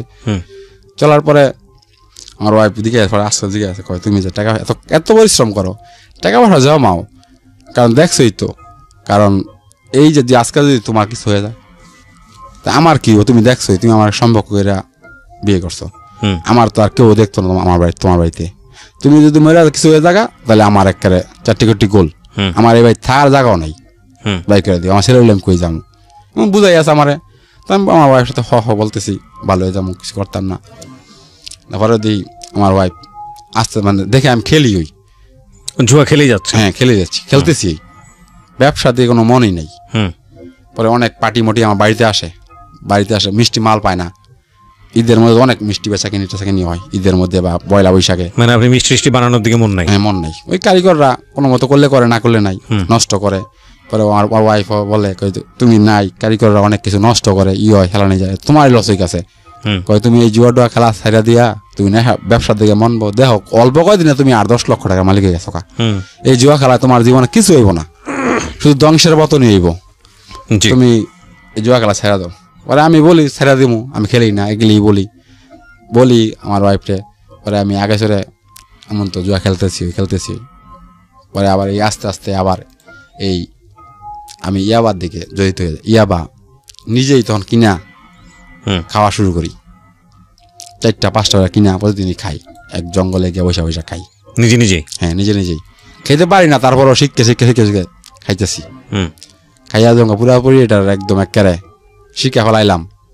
তখন ওই যে জুয়া খেলে টিভিতে খেলা ধরছি, বা ইন্ডিয়া বা পাকিস্তান এর লগে খেলা ধরছি, এন্দা দেখি আমার দল আটতাছে, ও মা আমি ইয়াবা কিনা একটা জবের মধ্যে গিয়া ইয়াবা খাইতে আসি, আর চলতেছে। আমার মন টন একদম নষ্ট হয়ে গেছে। কি এর ব্যবসা বাণিজ্য, আইয়া বাড়িতে কাজ কাম করি না, রাত জায়গা থাকি। আমার ওয়াইফ আমার সাথে অনেক বকাবাজি করে, কয় তুমি জায়গা থাকো কিভাবে রাত, এটা কিভাবে সম্ভব? আচ্ছা, তুমি সারাদিন গোরো ঠিক আছে, ক্লান্ত শরীর লাগে, তুমি মাস দিনের দিন জায়গা থাকো রাতে, ব্যাপারটা কি? দিনে সকালে 1-2 ঘন্টা ঘুমাইলে ঘুমাও, আবার উঠা যাও গা। ব্যাপারটা কি এমন? ওই তদন্ত করতে করতে করতে করতে এমন একটা জায়গায় বারবার প্রতিদিন যাই, 4-5 বার মানুষে ফলো করে এমন ধরতে ধরতে দেখে আমি এই ইয়াবা খাওয়া শিখে গেছি। আচ্ছা, ইয়াবা খাইয়াছি, পরে এক পলকে পরে যেমন খাইয়াছি আমি, আমার আর বদ্ধই করতে পারে না, আমার বাবা অবদ্ধ করতে না, বাইরেরা কেউ বদ্ধ করতে পারে না, খাইতেছি। পরে কই আছে, কয় তুই যখন খাস ওই বাইরে গিয়ে কি দরকার, তুই বাড়িতে বই খা, আমাদের মান সম্মান তো আছে। মানুষে যে কয় এই ইয়াবা খাস, তুই জঙ্গলে বইয়া ইয়ে বইয়া, মানুষ যে জায়গায় যাইতো না, জীবন মরে গেল, তুই এই জায়গায় বইসা রাত নাই দিন নাই ইয়াবা খাস। জোপ জঙ্গল জোক টোক অনেক কিছু জায়গার মধ্যে আছে, শিয়াল টিয়াল, তুই জায়গায় বইসা খাস ইয়াবা, রাতের 12টা 1টা নাই। পরে আস্তে আস্তে যেমন চলতেছে, পরে তুই বাইত বই খা, খাবি যখন বাইত বই খা, বাইরে খাওয়া দরকার নেই। এরকম ওই বাইত বই খাইতেছি, চলতেছে। আর আমার জুয়া খেলা চলতেছি, জুয়া খেলি আমি, জুয়া খেলতেছি, পরে চলতেছে এরকম দিন, প্রতিদিনে জুয়া খেলি। খেলতে খেলতে ওই যে আমার 10-12 লাখ টাকা আমি করছি, সব গেছে। হ্যাঁ, পরে 2.5 লাখ টাকা 3 লাখ টাকার মতো মাথা আছে, আর এরকম আছে। আচ্ছা, পরে যেমন একটা জায়গার কথা হয়ে গেছে, 5-6 লাখ টাকা হলে জায়গাটা নিতে পারবো, 4 জায়গা এরকম হয়ে গেছে। পরে আজকে কথা হইলো, কালকে আমি বায়না দিব। আজকে রাতেই আমি জুয়া খেলা একদম 4টি গোল করে ফেলছি। আজকে কথা হয়েছে, কালকে জায়গাটা আমি জায়গার বায়না দেবো। সেটা আপনি জুয়া খেলে শেষ করে এক রাতেই জুয়া খেলা 4টি গোল করে ফেলেছি। 4টি গোল জিনিস কি? একদম টাকা 1 টাকাও নাই। পরের দিন আমার বাড়িতে মানুষজন আসছে, আসার পরে কয় কি তুমি টাকা বায়নাপত্র করবা? আমি কয়েকদিন সময় দেয়, আমার টাকা একজন দিছি যে টাকা লইতে পারতেছি না, এরকম ঘুরাই যাচ্ছি মানুষটা খালি। মানে আমি যে টাকা এলাইছি তো জানো না, আমার অবস্থা তো এরকম চলতেছে। কি করি? মানে আমার ওয়াইফও জানে টাকাটা আমি কিনবো বলছি, ওয়াইফের সাথে কথাবার্তা বললে সব কিছু করলাম, করার পরে ওই কাছে এরকম দিন যাই গেছে। পরে এমন ওই ঝগড়া দিকে গেছে, টাকাটা তুমি কইছো কিনবা, তোমার টাকা গেল কই? পরে আমার এই চেক বইটা জমা বইটা নিয়ে সে ব্যাংকে গেল, ব্যাংকে গিয়ে চেক করলো আমার অ্যাকাউন্টে কয় টাকা আছে, দেখে শুধু 3,000 টাকা অ্যাকাউন্টে আমার আছে। পরে আমার ওয়াইফ ই করলো, ম্যানেজার ইয়ের সাথে অ্যাকাউন্টে জিগেলো, সে কত লক্ষ টাকা পর্যন্ত এই পর্যন্ত জমা দিছে খালি। পরে হ্যাঁ 13,60,000 টাকা মতো আপনার হাজবেন্ড খালি জমাই দিছে, 1 টাকা উড়ায় নাই এর বিনিময়। আচ্ছা, 13,60,000 টাকা জমা দিয়া উড়ায় নাই। এরপরে আর জমা দেয় খালি উড়াইছে বসে দিন, খালি টাকা সে উড়ায় খালি নিচেই, জমা দেয় নাই। আমরা বলছি বাবু টাকা পয়সা জমা দেন না, দিই ব্যাপার কি, সব সময় যে ভালো নামে এগুলি বলছে। পরে আমার ওয়াইফ আসলো, আইসা পরে আমার বাবারে বা কাকা করে ডাইকা বললো, কই দেখেন আপনার পোলায় 13,60,000 টাকা ব্যাংকে জমা দিছে, এর মধ্যে জমা দিছেই আর উঠায় নাই। এর মধ্যে উড়ান যে শুরু করছে, তারপরে আর 1 টাকাও থই নাই, সে 1 টাকাও থই নাই। এরকমই বলছে জায়গাটা লইব, জায়গাটা লইতে পারে নাই। তারপর এগুলি অনেক ঝগড়াঝাটি হইলো। পরে আমার বাবাটা ভাই আর কাকারা বইলো, কয় দেখ বাবা, যা করছ জীবনে অনেক তো করলি রঙ্গ তামাশা করতে বলতো, জীবন ব্যর্থ, তুই দেখতে কিছু পাইলি না। কয় যে তুই এক খাওয়া শিখছস, আমাদের ফ্যামিলির মধ্যে এগুলি কিন্তু কেউই খায় না, এরকম নেশা কারোই নাই, তুই যে এক নেশা করলি। পরে আমার ওয়াইফ বলতেছে, কয় তুমি দেখো সম্পর্ক করে আমার ইয়ে আছে, এম বইতে আমার বাড়িতে মান সম্মানের ইটা কম, আমার দৌড় কম, তুমি সম্পর্ক করে বিয়া করছো, তোমার ইচ্ছায় বিয়া করছো, এটা করছো। তুমি যদি এগুলি এই জুয়া টুয়া ইয়া বাটে বা খাও, তোমার জীবন, তোমার ছেলে বড় গেছে, তোমার ছেলেও তো একদিন দেখে গেলাই হঠাৎ করে। তার কথা আমি সেটা শুনি না, আমার খাওয়া খাইতেছি আর খেলা খেলতেছি। পরে আমার বাবা আবার কিছুদিন পরে এরকম একটা, বাবাই আমাকে 1 ডিসেম্বর টাকা রেজিস্ট্রি করে বাড়ি থেকে দিছে, দেওয়ার পরে আছে জায়গাটা, পরে রেজিস্ট্রি করে দিছে। পরে আমার বউর ওয়াইফ আমার কাছে কথা, তার ছেলে হয়েছে, আমি তোর আগেই রেজিস্ট্রি করে 1 ডিসেম্বর টাকা দিয়ে দিলাম। দেওয়ার পরে উনি আমার ব্যবসা আর আয় নাই, যে জায়গা মাসে 20,000 30,000 40,000 টাকা ব্যাংকে থুইছি, আয় নাই, খালি ব্যয় করতেছি। ব্যয় করতে করতে পরে এরকম হয়েছে, ইনকামের আমার মিষ্টি মোটা টুকটাক চলতেছে, কিন্তু নাম ডাক আগের থেকে খালি আস্তে আস্তে উঠছে যাই, আবার এমন মরতেছে, নষ্ট হয়ে গেছে। যেমন তোর মানুষ একদম একেবারে অবলোডে জানা নিয়ে থাকা। পরে হঠাৎ করে মানুষে কয় সে ইয়াবা খায়ও, ইয়া বিক্রিও করে। আমি কোনোদিন ইয়াবা বিক্রি করি নাই, ইয়াবা খালি খাইছি। খেতে খেতে পরে এমন চলতেছি, আমার জীবন চলতেছে, খালি ইয়াবা খাইতে খাইতে পরে গেলাম যে বাড়িতে বসেই খাই। আমার মাঝে মাঝে আমার ছেলেও দেখে ফেলে আমি ইয়াবা খাই। আমার ওয়াইফ আমাকে বলে, কয় দেখো তোমার পোলায় তোমার দেখে ফেলা কি খাও, তোমার কাছে আমার সামনে কয় না, গিয়া আমার ছেলে আমার কাছে কয় দেখো বাবাই কি খাইতেছে জানি। আচ্ছা, মানে ছেলেই দেখে ফেললো? হ্যাঁ, দেখে ফেললো। পরে কয় দেখো আমার আমি খাওয়ার পরে আসার পরে আমার ওয়াইফ কান্দা কইরা বলতেছে, কয় দেখো তুমি আজ কি খাও, তোমার ছেলে তোমার দেখে আর তুমি এগুলি খাও আমার কাছে কয়। তোমার কাছে কইতে পারে না ঠিক আছে, কিন্তু আমার কাছে তো কয়, সে তোমার বয়ে তোমার কাছে কিছু কইতে পারে না। কয় তুমি যেগুলি করতেছ, কয় দেখো করতেছ এমন ওই একদিন যায় 2 দিন যায় খাইতেছি ফলতাছি। পরে আমার ছেলেও পড়ায় এবার লেখাপড়া করিয়া ভালো রেজাল্ট করে, প্লেতে প্রথম স্থানাধিকারী, নার্সারিতে প্রথম স্থানাধিকারী প্লেতে উঠছে এবং প্রথম স্থানাধিকারী। ও আনা থাকতো বড় আনা উঠছে কেজিতে প্রথম স্থানাধিকার করে। দেখো ছেলেটার কি লেখাপড়ার মান টান, তুমি একটু হ্যার দিকে নজর দাও, একটা মাস্টার রাখো, রাইখা তারা লেখাপড়া করাও, দেখবা সেই তোমার ই করবো, তুমি এই রঙ্গনা সব ছেড়ে দাও। পরে আমি তারপরেও গেলি সারি না, ছেলে আমার দেখালায় দেখে পড়াই দিলি দেখে, তারপরে এটা আমি ছাড়ি না। পরে আমার ওয়াইফ এগুলি লিয়া হয়েছে করে, আমি আরো ওয়াইফে বকাবাজি করি, মাইদার করি, এগুলি চলতেছে আমার জীবন। আচ্ছা, চলতেছে। পরে এমন দেখেছে, পরে এমন আশেপাশের থেকে আরো আমি ঋণ যে করতেছি, আমি ঋণ করতেছি, যেমন আমার ব্যবসা যে ভালো আছিল, এমন দেখছে ভালো চলতেছি, মানুষের টাকা আমার হালাত দিয়েছে, আমার অনেক হালাত দিকেছে। এমন আমি ইনজিওর থেকেও 1 লাখ 1.5 লাখ টাকা চাইলে আমার দেয়। আমি একটা ব্যবসা করি, জানে এলাকার সবাই নাম ডাক আছে আমার, এরকম দিকেছে এমন ওই পরে 4-5 লাখ টাকা আবার উল্টা আমি ঋণ হয়ে গেলাম। আচ্ছা, চলতেছে ঋণ হয়ে গেলাম, অনেক টাকা পয়সা দিমু কি হবে, মানে আমি খালি দিন যাই, আমি খরচি করি, খালি আয় নাই, আমার ব্যয় হয়, ইনকাম যা হয় এত বেশি ব্যয় করে লাই। ইনকাম 1000 টাকা, খাইয়া লাই 2000 টাকা, আচ্ছা, জুয়া খেলে লাই 5000 টাকা।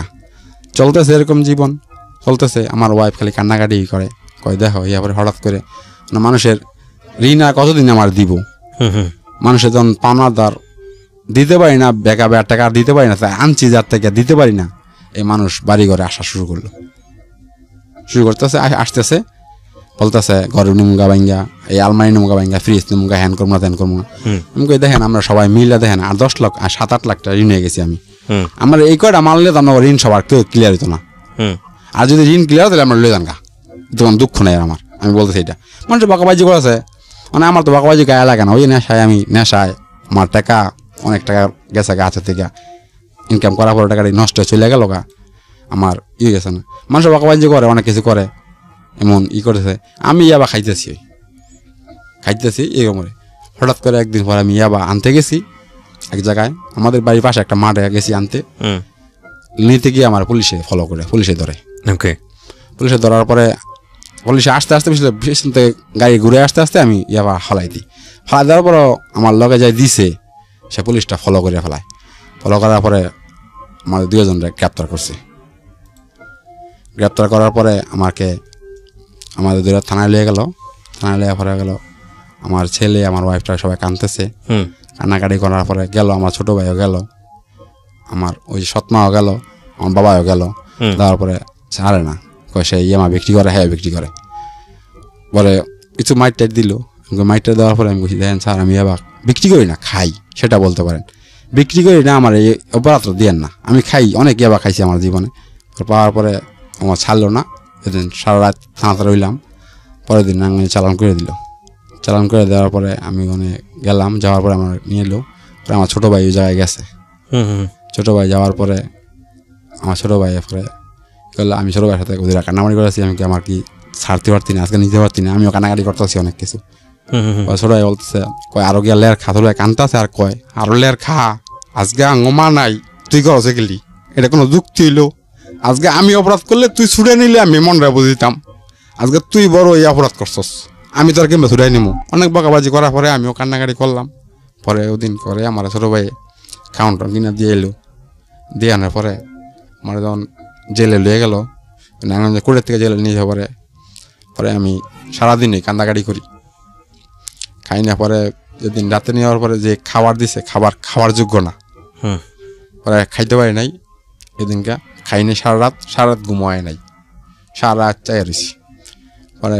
পরের দিন সকালে ভোরে ডাইকাই না, ওই যে কিছু নিয়ম আছে, নিয়ম কারণ করানোর পরে আমার যে এক বেডে যে ইউনিটে পড়ি, ইউনিটের যে মেন সর্দার থাকে, সে বলে কয়, আমার ডাক দেওয়া বলে কয়, হিন্দু মানুষ, ভালো মানুষ, তুই ভালো সিট নিবি না খারাপ সিট নিবি? টাকা পয়সা এখন আছে না নাই? আমি কই দেখেন ভাই আমি তো গরিব মানুষ, আমার তো টাকা পয়সা নাই। কয় এখন টেয়া লাগবো না, কয় তোর বাচ্চা তোর দেখতে আইবই, কই আইলে তখন টাকা পাঠালে। পরে আমার কয় আমি জিজ্ঞাসা ভাই কত লাগবো? কয় 3,000 লাগবো, তোর একটা বালা সিট দিব ঘুমানোর লেগে। আমি কই ভাই এতটা দিয়ে যেতাম না, আমি কিছু দিব না, আইলে আমার ভাই যদি আয় কিছু দিব না। পরে আচ্ছা সাইডে একটা সিট দেয়, সিট দেওয়ার পরে 2 দিন পরে আমার ভাই আয়। আমার পরে ওই যে সেই রুমের যে সর্দার ঢাই সবার ফেলে আগোই, আমার ভাইয়ের কাছে গেলাম। ভাইয়ের কাছে যাওয়ার পরে ভাই আমার 1,000 টাকা দিল, একটা লোকের মাধ্যমে 1,000 টাকা পাস করাইলো। পরে 100 টাকা কম দিয়েছে, আমার 900 টাকা দিছে। ওটা দেখার পরে হয়তো যে খাবার দেয়, খাবার আমি খাইয়াছি না। পরে আমি বাইরে দেখতে অনেক কান্নাকাটি করি, আমার ভাইও অনেক কান্নাকাটি করে। কয় দেখ তোর সুডানেও এক শর্ত আছে, তুই আর জীবনে খাবি না এগুলি ক। পরে আমি আচ্ছা, অনেক কান্নাকাটি করার পরে সুডে নিছে, নেওয়ার থাকলাম। পরে ওই 900 টাকার মধ্যে 600 টাকা নিল গা এই লোকে। আচ্ছা, আমার পর 300 টাকা থাকে। দেখেন আমি কইছি দেখেন ভাই এত 600 নিলে গা আমি খামো কি? দেখেন আমি এই খাবার খাইতে পারি না, আমার দেখেন আমার কি 3-4 দিন ধরে একটা না খাই না লইয়া চলি। পরে খাইতে পারি না। পরে হ্যাঁ 600 টাকা 300 টাকা ছিল, 300 টাকার মধ্যে আমি এক প্যাকেট সিগারেট কিনি 100 টাকা দিয়া ওই জেলের ভিতরে। ওই 200 টাকা থাকা সিগারেটের প্যাকেটে ওই টাকা তুইছি, রাতে টাকাই নিছে প্যাকেটে নিছে আমার। পরে আর খাইতে পারি না। পরের দিন আমার শালায় গেছে আমার দেখতে, পরে শালায় আমার 500 টাকা দেওয়ার পরে শালা 500 টাকা নিয়ে কিছু কিনা কেটে খাই ওই জায়গার ভিতরে। পরে 8 দিন পরে আমার ছোটো ভাই আইসা কয় তোর যাবি নইছে।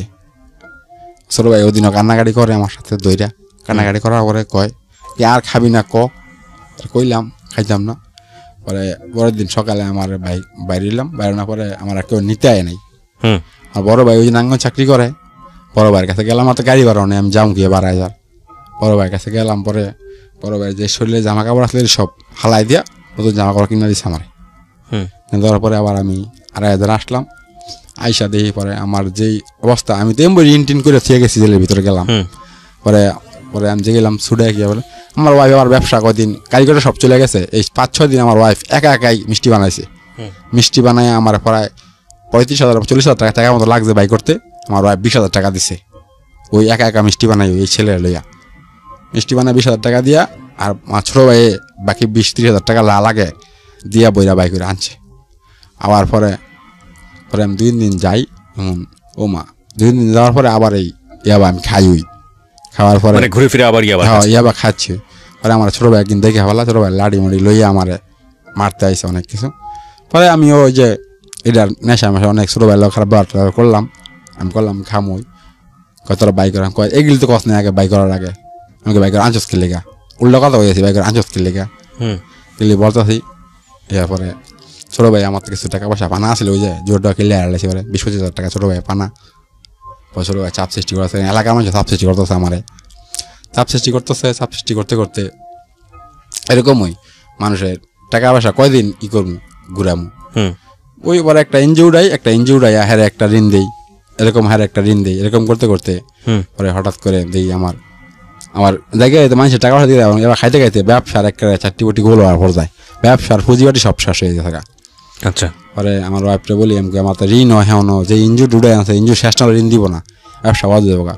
পরে আমার ওই যে শ্বশুর বাড়িতে যেই আমাকে আমার ওয়াইফকে স্বর্ণ দেয়, সেই স্বর্ণ আমি একবারই বিক্রি করে ফেলাই ওয়াইফটা বইলা। আচ্ছা, বলার পরে বিক্রি করে ফেলাই, প্রায় 30-35,000 টাকা বিক্রি করে পাইয়া পরে আবার ব্যবসা চালে রানিং করি, চলতে থাকে।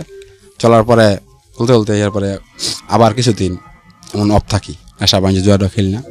পরে আমার আস্তে আস্তে ঋণ টিন ক্লিয়ার করার পরে কিছু একটা লাইন গার্ড হয়েছে, ব্যবসা আবার মোটামুটি ভালো আমার চলতেছে। লাইন গার্ড হয়ে গেছে, ব্যবসা এমন মোটামুটি ভালো সময় ঋণ টিন দিয়ে লাইছি। পরে 1-1.5 লাখ 2 লাখ টাকা ঋণ আসি, ঋণ সবার দিয়ে লাইছি। এলে যাবারে আমার এক খালা ছিল, খালায় আসা বললো কান্নাকারি করলো, কয় আমার 20-25,000 টাকা দে, তোরা কিছুদিন পরে যা লাগে আমি তা দিই মনে। পরে আমি দিলাম 50,000 টাকা দিলাম। 50,000 টাকা দেওয়ার পরে আমার ছোটো ভাই নাগরশুল দিতে, আমার বাবা আমার ওয়াইফের নাগরশুল দিতে কয় তুমি যে আমার 100 টাকাটা দিলা, টাকাটা আনতে পারবানি? আনতাম কই ঠিক আছে দেখুন না। দেওয়ার পরে আমার বলছে তারা 1 বছর পর 6 মাস পরে 2 লাখ টাকা দিব 50,000 বললি, ঋণ সব ব্যাংকে দিব। ও মা পরে দেখে আছে মনে। পরে আবার ওই যে আবার ওই টুকটাক এই নেশা বাণিজ্য করি আমি, চলতেছি নেশা বাণিজ্য আমার। হুম পরে আমার খালার যে 50,000 টাকা দিয়েছি, খালা আমরা গেলাম, আমি কই দেখ আমার অবস্থা খারাপ, আমার টাকা দিয়ে এখন আমার টাকা লাগবো। লাগার পরে খালা 10,000 20,000 দিয়ে দিতে খালা 80,000 টাকা দিলে, 50,000 বললে 80,000 টাকা খালার থেকে আনছি। 80 টাকা আনতে আনতে পারে আমার, আমি ওই যে আবার ওই জুয়াটা টুকটা টাকা খেলি ওই টুকটাক চলি খেলি ওই জুয়া ইয়ে বা মেবা খাই ওই খাইতে খাইতে পারে এরকম ওই আবার ওই এমন 2 লাখ 3 লাখ ঋণ হয়ে গেছি। মানে তো আর মানুষ আর ঋণ দেয় না, আমার আর চাইলে আলার টাকা পয়সা মালটা কিছু কিনতে দেয় না। কি করি পরে ওই যে বাবাই আমার এক ডিসিম জায়গা দিয়েছিল, এই জায়গাটাও আবার বিক্রি করে দেওয়ার চিন্তা ভাবনা করতেছি। বিক্রি করে দিলে আমার বাদ দিকে আছে, কয় এই তোমার এই কারখানার মাল সামান আছে, এটি বিক্রি করি নাই, মাল সামান আছে এটি আছে, এগুলো যাইবা কই। পরে যামু কই, পরে আমি কইলাম, আমি কই যাই যা কিনা আমার 1-2 মাস সময় দিব, সময় দেওয়ার পরে কী করুন। পরে যে জায়গাও বেচতে পারি না, আমার বাবা জায়গা বেচতে দেয় না কেউ কাছে, জায়গা তো আমি দিছি তুই বিক্রি করে দিলে বিক্রি অনেক কিছু ওই কাছে এমন নয়। আমি জুয়াটা খেলি ওই মানুষের খালি খারাপ কই, বাবার খারাপ কই ওই এরপরে লাস্টে এক ফিনিশিংয়ে দেখাছে আবার আমার সৎ মাই জায়গা আমি কিনবো। পরে আমাকে জায়গা নাও আমার ঋণ ভেঙে দাও, ঋণ ভেঙে দিলে বাচ্চা দাম। পরে দূরে গিয়ে কি করে না করি তোমার দেখতা না, আমি একা থাক মনে। পরে এমন ওই ভালো থাকে এতটা ঋণ এক ডিসিম জায়গা এতটা দাম হইব 70-80 হাজার টাকা ব্যস্ত যাইব। পরে আমার মার আগে রেজিস্ট্রি করে দেওয়ার পরে আমার রেজিস্ট্রি করে দিলাম, আমার মার নামের আগে রেজিস্ট্রি করলো আমার সৎ মার নামে, আর 70,000 টাকা দিল আমারে। 70,000 টাকা রেজিস্ট্রি বেশি ওই কাকে বাকে সিরা ফেরা নিব আমার, যেমন 2 লাখ একটা ঋণ 70,000 টাকা কি হইব আমার। পরে এমন সবারই কম বেশি করে দিয়া পরে আর ব্যবসাটা চালু করলাম। এই 7-8 হাজার টাকা আসলেও চালু করে দিই, ঋণ তো আসি ওই 7,000 টাকা কিছুই হয় না ব্যবসার। ওই যখন কামাই 500 টাকা খাইলে আবার 2,000 টাকা জুয়া খেলি না, নেশা চলতেছি আমার, জুয়া খেলা ছেড়ে দিয়েছি, নেশা করি ওই নেশা করতেছি ওই করতে করতে এমন চলতেছি ওই মানে এক সময় 30-40 গোল মানে আর ব্যবসা করতেই পারি না বুঝলে। তারপরে বেশি দিন ব্যবসা করতে পারিনি, করার পরে করি না। পরে অনেকদিন বয়ে খাইলাম মানে করে চাইলাম তো ডাইলাই না। আমি চাকরি করলেও মোটামুটি 12 টাকা বেতন পাই। চাকরি করলে কি বুঝি আমি এই যে সারাদিন কাজ করি, রাইতে টাকা পাইলই কি না ইয়া বা খাইলাই চলতেছে এরকম। ওই দিন অভাব পড়ানো হলতাছই এরপর এমন জায়গা চাকরি করি আর মাঝে খবর পাই আমি এমন চাকরি করে চাকরিতে লাগলাম, একদিন করলে 3 দিন করি না, এরকম করি। কত টাকা পয়সা নষ্ট হয়ে গেছে আমার ভালো লাগে না চাকরি মাকরি পরের কাজ করতে। নিজের কাজ করছি এতদিন, নিজের সাহায্য করছি, পরেরটা করতে ভালো লাগে না, করতেছি। পরে চাকরি করলাম, চাকরিতে লাগার পরে 700-800 টাকা পাই। এ ভাই আজকে 500 দেই, 3 দিন দেই না, খাই হইলাই চাকরি, কিন্তু কাজ প্রতিদিনই করি, পার ডেই করি, এমনই চলতেছে। আমার কাজ করি ঠিকই, আবার এই খাই হইলাই। আমার ছেলেও পরে আমি বাড়িতে এসে হয়তো খাই, এটা দেখে, ছেলেও দেখে দেখে। পরে আমার মন আজকে যে কাজে না যাই, ওই ছেলের 10-20 টাকা করে দিই, ছেলের টাকা পয়সা জমায়, সেই টাকা শুধু নিয়ে আমি ইয়াবাকে এলাই কিনে না। যেমন কিছুদিন আগে বলতেছে, বাবা তুমি আমার যে টাকা দাও এই টাকা তুমি নেওই কা, তুমি আমার টাকা দিয়ে কি লাভ হয় কও, তুমি 10 টাকা করে 20 টাকা করে দাও, আবার এই জমাই আমি, তুমি আমার তে নিয়া কি করো তুমি কইতে পারবা। আমার পোলা এটা পরে বলে আমি পোলার সামনে কান্দি মান্দি না, সাইডে ফাইডে গিয়া কান্নাকাটি করি, কান্নাকাটি করার পরে আমি কই পোলারে 10-20 টাকা করে দেই, আমার টাকা আবার আমি নিয়ে খাইলাই। পরে আমার পোলা আগে তো আমার ব্যবসা থাকতে পোলারে যেটা চাই সেইটাই নিয়ে আসছি, কি খাইতে দিছি। পরে আমার পোলা আমার ওয়াইফ কিছুদিন আগে 2 দিন আগে বলতেছে কয় তুমি খালি কামই করে গেলা, আমার পোলারে কিছু দেখলাও না, পোলারা দিন যে এমন হয়ে গেছে তুমি সেটা দেখো না, খালি তোমার খাওয়া হইলি চলে, 1.5 টাকা 42 টাকা তুমিই খাও, চাইলে আনো না ডাইলে আনো, দেখার কোনো খবর নাই। এটা কে বলছে? আমার ওয়াইফ বলতেছে। আচ্ছা, আমি তো কাম তো তুমি ঠিকই করো, 700-800 টাকা প্রতিদিন কাম করো, কাজে গেলে 2700 টাকা পাও, তুমি তো আর ই করো না। এই যে ফলায় এই যে একটা জিনিস চায় মানুষের দেখা চায়, তুমি কিনা দিতে পারো না, কাম করো 700-800 টাকা, তুমি আমার প্রতিদিন 500 টাকা করে যদি দাও, 300 টাকা তুমি খেয়ে গেলেও তাতে কোনো দুঃখ নেই আমার, তুমি 500 টাকা পার ডে আমার দেওয়া যাইও। ওই 2 দিন কাজে লাগলে 2 দিন দেই, আবার এই অবস্থায় এরকমই টাকা পয়সা খরচ হই ঘরতে নিয়ে হ্যাঁ মেয়েরাই চলতেছে এরকমই দিন মিন। এখন এরকমই আছে? হ্যাঁ এখনো এরকমই, এখনো চলতেছে এরকম দিন। ওর ওই যে টাকাটা বিক্রি করে ফেললাম। এখন তো আমি আমার বাবা জীবিত আছে দেখে এখন হবে সেই বাড়িতে আসছি, আমি থাকতে পারতেছি। আমার মা তো বাই করে দিকে থেকে আছে, কিন্তু বাই করতে পারে না বাবার লাগে বাই করতে পারে না। তাহলে আপনার যদি এখনো চলে এরকম, আপনি যখন গল্পটা বলছিলেন বা এখন আপনার দু চোখ বেয়ে পানি পড়ছে এবং আপনি সিক্রেটস অনুষ্ঠানে আসছেন, মানে হচ্ছে আপনার ভেতরে আপনার কার্যকলাপ নিয়ে এক ধরনের অনুতপ্ত বোধ আছে, আপনি যা করছেন তা সঠিক না এটা আপনি জানেন, জানার পরেও আপনি এই কাজগুলো করে যাচ্ছেন বা করতে বাধ্য হচ্ছেন, আপনি নিজেকে নিয়ন্ত্রণ করতে চান কিন্তু পারেন না, আপনি এরকম একটা অবস্থায় আছেন, তাই কি? হ্যাঁ। যা আপনার গেছে সেটার জন্য আফসোস করে লাভ নাই। আপনার জীবনে সবচেয়ে বড় ক্ষতি হতো, আমি জানি না, আল্লাহ নিশ্চয়ই সবার মঙ্গল চান সেই অর্থে বলছি, সেটা হচ্ছে আপনি যে ড্রাগগুলো নেন, আপনি আমাকে যখন অনুষ্ঠান শুরু হয় তার আগেও বলছিলেন যে গতকালকে আপনি ড্রাগ নিয়েছেন, ইয়াবা নিয়েছেন, আপনি যে ড্রাগগুলো নেন এই ড্রাগ তো একটা পার্মানেন্ট ক্ষতি করে দেয়, এবং পার্মানেন্ট ক্ষতির জায়গায় আপনি এখনো গেছেন কিনা আমি জানি না, হয়তো নেশার তুমুল নেশা হয় জন্যই ড্রাগের কাছে যান বারবার। শরীরের কোনো একটা অঙ্গ প্রত্যঙ্গ পার্মানেন্টলি ক্ষতি করে দেয়, বিচার বিবেচনার জায়গাগুলো ক্ষতিগ্রস্ত করে দেয়, বোধ শক্তি থাকে না, ভালো লাগা ভালোবাসার জায়গাগুলো নষ্ট হয়ে যায়। আপনার মধ্যে বোধ শক্তি এখনো আছে, আপনার দু চোখ বেয়ে পানি পড়তেছে, আপনি সিক্রেটসে আসছেন, তার মানে বোধ শক্তিগুলো এখনো আছে, আপনার ফিরে আসার সম্ভাবনা আছে। দেখেন, শুধু ধাক্কা মেরে শুধু নিজেকে একবার একটু জেগে উঠলেই সম্ভব সেটা। যদি মনে করেন যে না আমার বহুত হয়েছে, আমি এখান থেকে যত কষ্টই হোক না কেন আমি রাস্তায় আর যাবো না, যত কিছুই হোক না কেন এটা আমি আর করবো না, তাহলেই সম্ভব। আমি এই বোধটা শক্ত করে ধরাটা খুব কঠিন। আমি যে কথাটা বললাম আপনাকে যে না আজকের পর থেকে আমি আর করবো না, আজকের পর থেকে আমি আর যাবো না, আমার সন্তান আমার কাছ থেকে 2 টাকা চায় সেটার জন্য আমি দিতে পারি না, এটা আমার জন্য খুব দুঃখের বিষয়। আমি এত টাকা রোজগার করেছি, এত টাকা আমার কাছে থাকলে হয়তো আমি একটা নিশ্চিতভাবেই একটা জীবনযাপনের দিকে আগায় যেতে পারতাম, আমি পারি নাই, সেটা একটা খুব দুঃখজনক বিষয়। কিন্তু আপনার কি গেছে সেটার দিকে না তাকায়া আপনার কি আছে সেটার দিকে তাকান, তাহলে আপনি সামনের দিকে সহজ আগাতে পারবেন। দেখেন আপনার কি আছে আমি বলি। প্রথমত আপনি বিজনেসম্যান হিসেবে সাকসেসফুল, আপনি ব্যবসা করে কিন্তু সাকসেসফুল হয়েছেন, কারণ আপনি 10-15 লাখ টাকা আপনার এই অবস্থা থেকে রোজগার করে আপনি জমাইছেন, যেটা বললেন 13.5 লাখ টাকার মতো ব্যাংকে জমাইছেন, এটা একটা বিশাল ব্যাপার। তার মানে আপনি বিজনেস করলে সাকসেসফুল, আপনি খুব ভালো মিষ্টি বানাতে পারেন। এই বিদ্যা তো কেউ আপনার কাছ থেকে নেয় নাই। এই বিদ্যা আপনার কাছে আছে এবং কনফিডেন্টও আছে, কারণ আপনার অভিজ্ঞতা আছে। 2, আপনার 2টা হাত 2টা পা এবং আপনি সুস্থ সবল একজন মানুষ, আল্লাহর রহমতে আপনার কোনো ক্ষতি হয়নি। আচ্ছা, তার মানে এটা আপনার সম্বল, এটা আপনার সাথে আছে। আপনার ঘরে ভালোবাসার মানুষ আছে, ভালোবাসার মানুষ বলতে আপনার ছেলের কথা আমি বলতেছি, যাকে আপনি প্রচুর ভালোবাসেন। আপনার বউয়ের কথা আমি বাদই দিলাম, তারপরেও তাকে আপনি নিজে ইচ্ছাই বিয়ে করেছিলেন। সংসার জীবনে অনেক সমস্যা থাকে, কিন্তু আপনার ছেলেকে তো আপনি ভালোবাসেন, এ ব্যাপারে কোনো সন্দেহ নেই। তার মানে আপনার বেঁচে থাকার জন্য, আপনার ভালো কাজ করার জন্য যথেষ্ট উপাদান আপনার চারপাশে আছে এবং সেটা সামর্থ্য আপনার আছে। আপনি কি করছেন সেটা ভুলে যান, আপনি কি করতে পারেন সেদিকে লক্ষ্য দেন। মানুষ যেই অবস্থায় থাকুক না কেন, প্রত্যেকটা মানুষের নেশাগ্রস্ত। আমার এই লাইনটা শুনে অনেকে আটকে উঠতে পারে যে আমি কি বলতেছি। হ্যাঁ, প্রত্যেকটা মানুষের নেশাগ্রস্ত। কেউ ড্রাগ নেয়, কেউ টাকার নেশায় থাকে, কেউ ভালো কাজ করার নেশায় থাকে, কেউ সেবা করার নেশায় থাকে, কেউ অর্থ সম্পদ বানানোর নেশায় থাকে।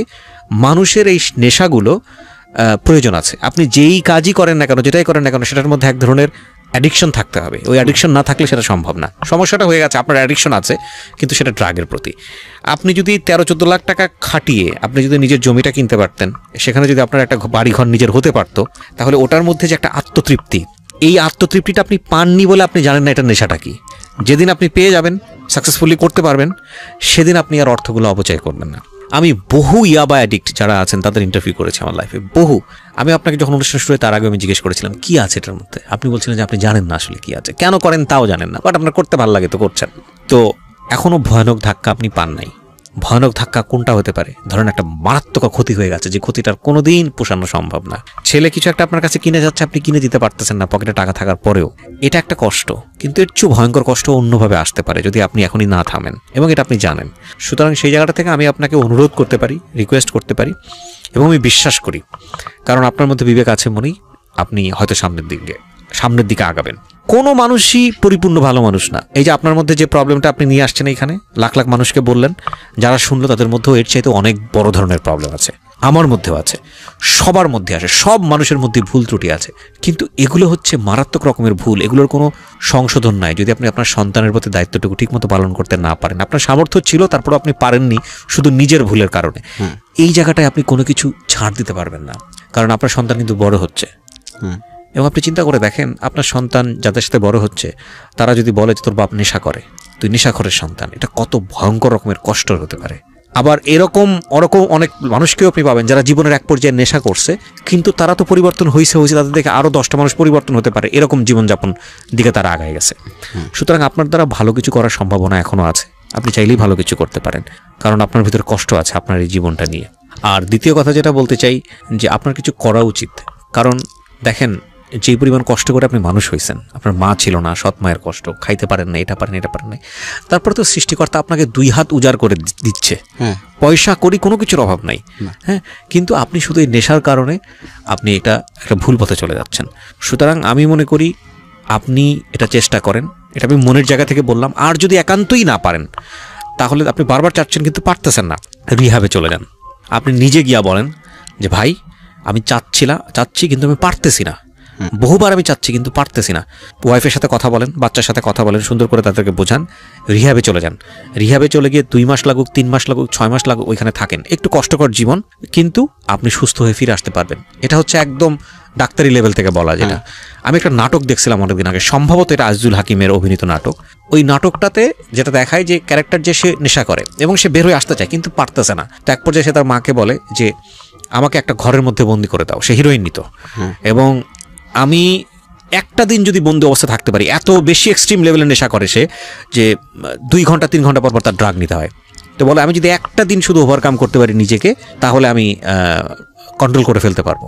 তো বলে আমি একটা দিন বন্ধ থাকবো ঘরের মধ্যে, এবং আমি যদি মরেও যাই, আমি যাই বলে রিকোয়েস্ট করি না কেন, তুমি দরজাটা খুলবো না। ওর মার কাছে মা ওকে ঢুকায় দেয়, ঢুকা দেওয়ার পর বন্ধ করে দেয়, এবং তারপরে হলো ওর ঘাম ছুটে যায়, ওর ভয়ঙ্কর রকমের চিৎকার করতে থাকে, ভয়ঙ্কর রকমের গালিগালাজ করতে থাকে, বের হয়ে আসতে চায়, কিন্তু ওর মা ওকে বের করে না, এবং শেষ পর্যন্ত সে একটা দিন চলে যায় এবং ওভারকাম করতে পারে বিষয়টা। এবং এই নাটকটা আমার সিনটা এখনও মনে আছে। নেশার বিষয়টা তাই, এটা মনের মধ্যে ভয়ঙ্কর রকমের ক্ষুধা তৈরি করে যে একটু নেই, এবারই শেষ, আর নিব না, এবার নেই, এই মজাটুকু নিলেই হয়ে যাবে, কিন্তু বারবার ওটা ওই জায়গাটায় নিয়ে যায়। এরকম হয় যে ওরকম গতকালকে আমার টাকা নাই, 1 টাকাও নাই, আমি কিভাবে কি করবো? আমি রিক্সা ভাড়া দিয়ে আমার কাছে যাবো সেটাও নেই, সিগারেট খাবো সেটাও টাকা নেই আমার কাছে।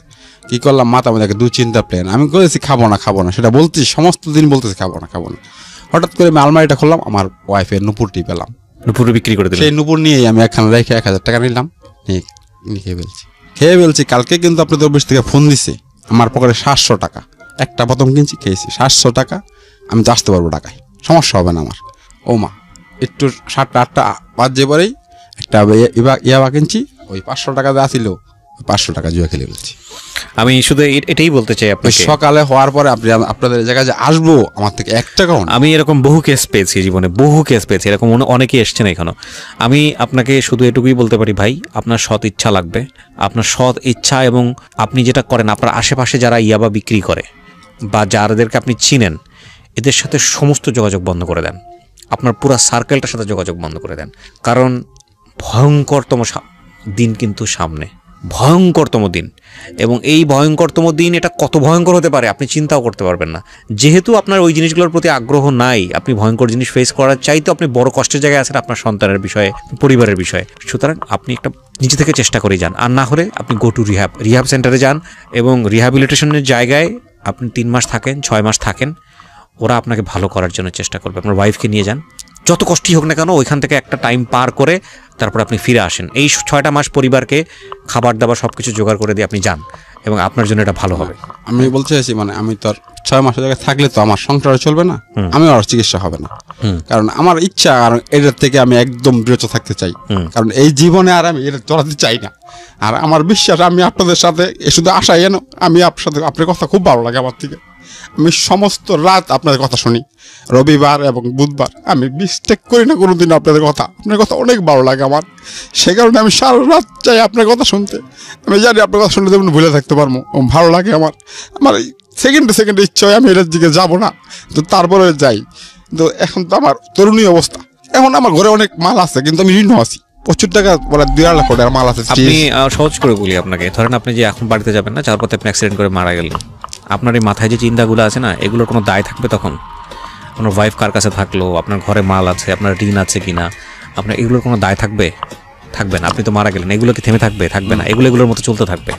আপনার নিজে বাঁচা প্রয়োজন, আপনি ধীরে ধীরে মরে যাচ্ছেন। আমি এই হার্ড কথাটা আপনাকে বলতে চাইনি, আপনাকে ফার্স্ট বাঁচেন, এবং বাঁচার জন্য আপনাকে রিহ্যাবে যাওয়া দরকার। সব কিছু ছেড়ে দেন।